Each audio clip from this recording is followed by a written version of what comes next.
राधे राधे सभी को। आज हम आपको बहुत प्यारी कहानी सुनाएंगे। सुनकर बड़ा ही आनंद आएगा।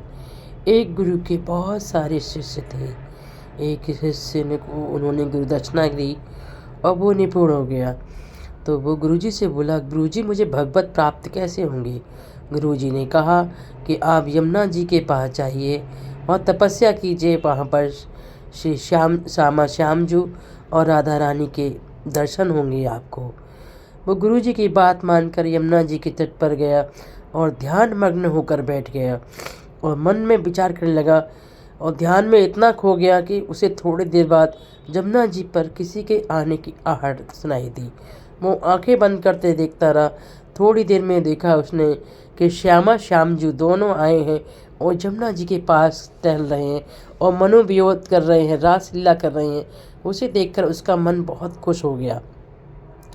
मन बहुत ज़्यादा खुश हो गया और मन में मुस्कुराने लगा और प्रभु की लीला देखकर उसके हो गया, मुझे तो लगता भगवत प्राप्त हो गया। ऐसा कई दिनों तक चलता रहा। जब भी अपनी पूजा पाठ करता, रोज़ उसे भगवान के इस प्रकार दर्शन होते। कई दिनों तक ऐसा चलता रहा। एक दिन अचानक वह अपनी पूजा पाठ ध्यान मग्न था। उसने देखा श्यामजू आए हैं, बहुत सारी सखियाँ आई हैं, गोपियों के साथ रासलीला कर रही हैं। वह देखकर मंद मंद मुस्कुराने लगा और एकदम उसकी हंसी निकल गई। उधर थोड़ी दूर में यमुना जी के किनारे एक ब्रजवासी आया जिसका एक पैर नहीं था। उसने समझा कि ये मुझे देखकर हंस रहा है।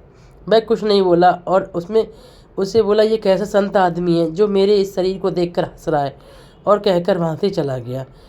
उसके बाद में जब अगली बार जब बैठे तो उन्होंने बहुत कोशिश की कि श्यामजू उन्हें दिखाई दे, लेकिन वह उन्हें दिखाई देना बंद हो गए। अब मन में विचार करने लगे, तभी बहुत उदास हो गए। तो उनके गुरुजी ने कहा, क्यों, क्या बात हुई।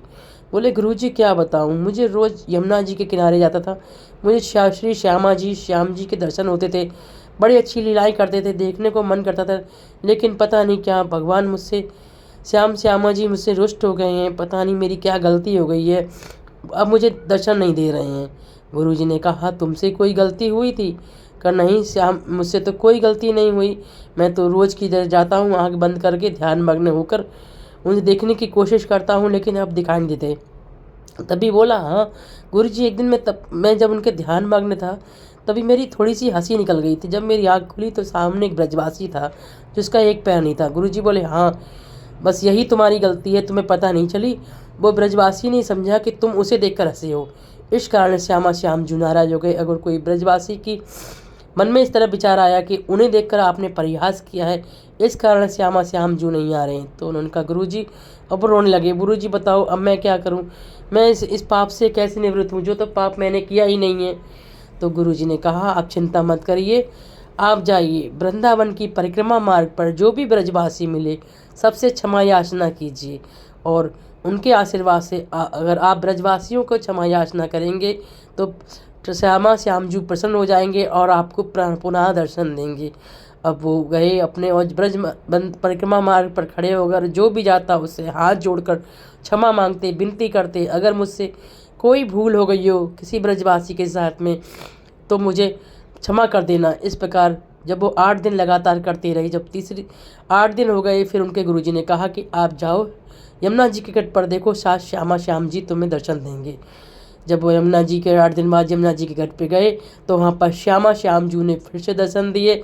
इसे देखकर स्वयं संत बहुत ही प्रसन्न हुए और एक बाद में जाकर एक बहुत मानी नाम वाले संत बने। उन्होंने बहुत सारे भगवान राधा कृष्ण श्यामजू के लिए बहुत सारे पद लिखे। आपको मेरी कहानी कैसी लगी? अगर पसंद आई हो तो मेरे चैनल को सब्सक्राइब कीजिए, लाइक कीजिए, शेयर कीजिए। राधे राधे।